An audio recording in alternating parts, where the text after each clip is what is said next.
जय श्री कृष्णा, राधे राधे। हमारे चैनल ओम ज्ञान सागर में आप सभी का बहुत बहुत स्वागत है। आज हम आप सभी के लिए लेकर आए पितृपक्ष की अमावस्या के बारे में। काले तिल श्राद्ध में क्यों दान करना चाहिए और कुश तुलसी के पत्ते को क्यों लेना चाहिए, श्राद्ध में ज़रूरी होता है, और भी कई अन्य जानकारी हम आपको वीडियो के माध्यम से बताएंगे। हमारे चैनल ओम ज्ञान सागर को सब्सक्राइब ज़रूर कीजिए, वीडियो को लाइक और ज़्यादा से ज़्यादा शेयर कीजिए। आज हम आपको बताने जा रहे हैं पितृ विसर्जन अमावस्या के बारे में, इंदिरा एकादशी के बारे में, मार्तनवमी के बारे में, और पितरों के तर्पण में तिल का क्यों दान किया जाता है। ये सभी आज की वीडियो में हम आपको बताएंगे। मार्तनवमी आश्वयुज मास की कृष्ण पक्ष की नवमी मार्तनवमी के कहलाती है। जिस प्रकार पुत्र अपने पितामह आदि पूर्वजनों के निमित्त पितृपक्ष में तर्पण करते हैं, उसी प्रकार उन ग्रहों की पुत्र वधुएं भी अपनी सास माता आदि के निमित्त पितृपक्ष की प्रतिपदा से लेकर नवमी तक तर्पण कार्य करती है। नवमी के दिन माता सास की आत्मा शांति के लिए ब्राह्मणी को दान आदि देकर संतुष्ट करती है। मार्तनवमी को ही माता के श्राद्ध का शास्त्रीय विधान है। इस तिथि को पुत्रवती स्त्रियों को भोजन कराना पुण्यदायी माना गया है। इंदिरा एकादशी आश्वयुज मास की कृष्ण पक्ष की एकादशी को ही इंदिरा एकादशी कहते हैं। भटके हुए पितरों की गति सुधारने वाली एकादशी को ही इंदिरा एकादशी के नाम से जाना जाता है। इस दिन शालिग्राम जी की पूजा की जाती है।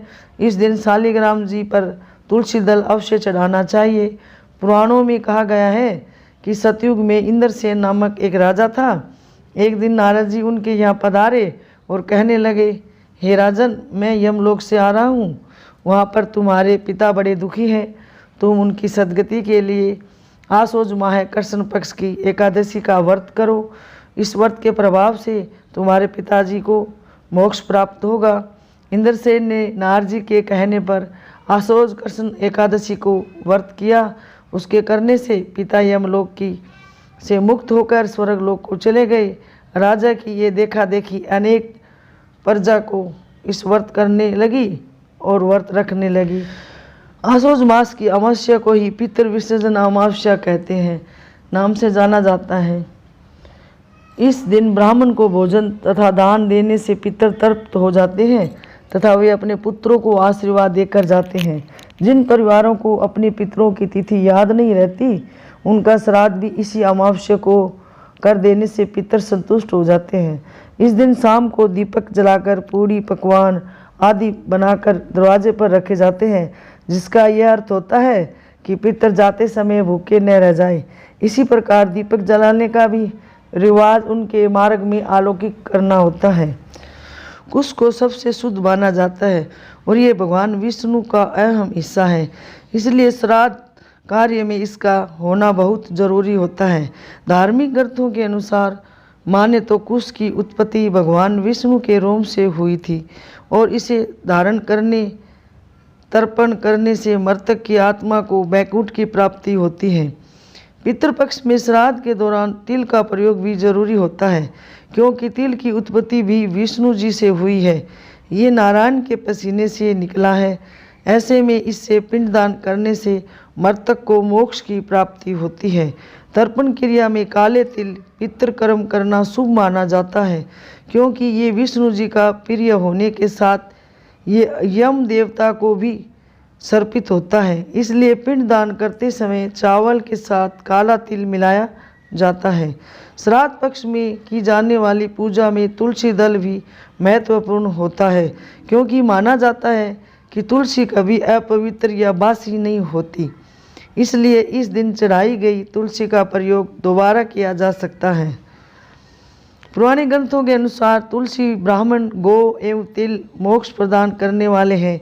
पितृपक्ष में श्राद्ध क्रिया के दौरान इनमें से किसी भी चीज़ का दान मृतक की आत्मा को मुक्ति दिला सकते हैं। धर्म ग्रंथ के मुताबिक तुलसी की महक से पितर गढ़ प्रसन्न होते हैं। श्राद्ध क्रिया में तुलसी दल चढ़ाने से भूलोक पर आए हुए पितर खुश होते हैं। इनसे वो परिवारजनों पर अपना आशीर्वाद देते हैं, साथ ही उनकी आत्मा अंत काल के लिए तृप्त रहती है। श्राद्ध क्रिया में ब्राह्मणों को बैठाकर पैर धोना भी शुभ माना जाता है। इससे बड़ों का आशीर्वाद मिलता है। और ध्यान रहे कि ब्राह्मणों के चरण धुलते समय वे खड़े न रहे। ऐसा करने से पितृ नाराज हो सकते हैं। पितरों की आत्मा की शांति के लिए अपने समर्थ अनुसार दान करें। इससे पितृ प्रसन्न होते हैं और आपको खुशहाली आएगी। पितृपक्ष में गाय, भूमि, तिल, सोना, घी, वस्त्र, धान्य, गुड़, चांदी, नमक 10 वस्तुओं का दान महादान कहलाता है। इसके अलावा आप तिल, लोहा, सोना, कपास, नमक, शपथ धान, भूमि और गो भी दान कर सकते हैं। ये अष्ट महादान कहलाते हैं। ऐसा करने से आपके घर में सुख समृद्धि आती है। पितृपक्ष में श्राद्ध में क्रिया में तिल, कुश और तुलसी दल बहुत ज़रूरी होते हैं। इनके बिना तर्पण नहीं किया जा सकता। तो ये थी पितृपक्ष अमावस्या, काले तिल वगैरह के बारे में हमने आपको बताया। और हाँ, इससे पहले भी हमने एक वीडियो और बनाई है पितृपक्ष के बारे में, श्राद्ध के बारे में, जो आप उसे देख सकते हो, जान सकते हो। उसके माध्यम से और भी कोई जानकारी लेनी है तो ऐसा माना जाता है कि जो लोग पितृपक्ष में पूर्वजनों को तर्पण नहीं कराते उन्हें पितृदोष लग जाता है। श्राद्ध के बाद ही पितृदोष से मुक्ति मिलती है। श्राद्ध से पितरों को शांति मिलती है, वे प्रसन्न रहते हैं और उनका आशीर्वाद परिवार को प्राप्त होता है। पितृपक्ष में पूर्वजनों को याद करके पूजा पाठ के अलावा दान धर्म किया जाता है।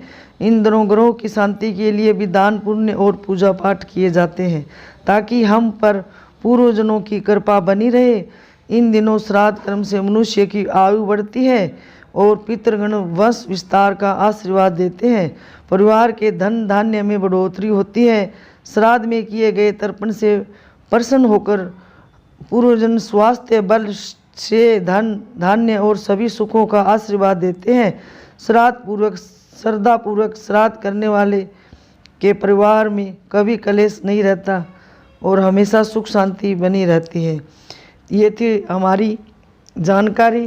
कैसी लगी हमें कमेंट करके बताएं और हमारे चैनल ओम ज्ञान सागर को सब्सक्राइब जरूर करें।